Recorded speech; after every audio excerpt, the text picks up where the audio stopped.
मिर्झापूर म्हणून एक आहे त्याच्यामध्ये मस्जिदमध्ये चोरी झाली. तिथं उद्धव ठाकरेंनी मोर्चा काढलेला नाही आहे.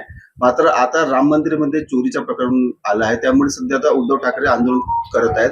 तर हे उद्धव ठाकरेला म्हणजे हिंदू धर्माला बदनाम करण्यासाठी हे आंदोलन करत असं त्यांचं म्हणणं आहे. कोणाचं? नितेश राणे. नितेश राणे आहे सोडा. बावनकुळे साहेबांचं तोंड भरून कौतुक केलं, याकडे आपण कसं? एक व्यक्ती म्हणून कोणाचं कौतुक करणं पाप थोडी आहे.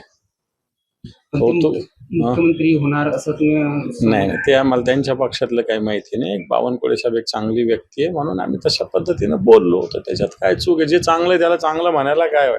आपला विरोध हा वैचारिक आहे, तात्विक आहे, व्यक्तिगत नाही.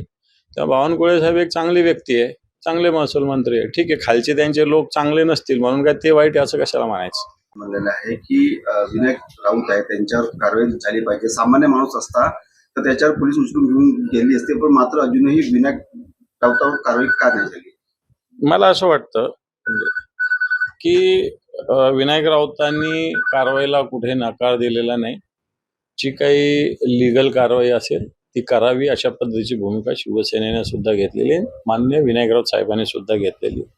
परंतु कारवाई करत असताना मला असं वाटतं याच्यातले जे कायदे आहेत 2023 ते 2026 या 3 वर्षात मला असं वाटतं पुरुष म्हणजे नवरा आणि बायको, पती आणि पत्नी यांचे जर 6 महिने कोणत्याही प्रकारचा कॉन्टॅक्ट नसला तर मला असं वाटतं कोणत्याच कायद्याचा उपयोग होत नाही माझ्या माहितीवर. आणि एखाद्याच मी चुकतही असू शकतो. परंतु लिगलचे काही पावलं उचलायचे ते पोलिसांनी उचललेले आणि विनायक राऊत साहेबांनी उचललेले. कोणी काय त्याला विरोध नाही केलेला.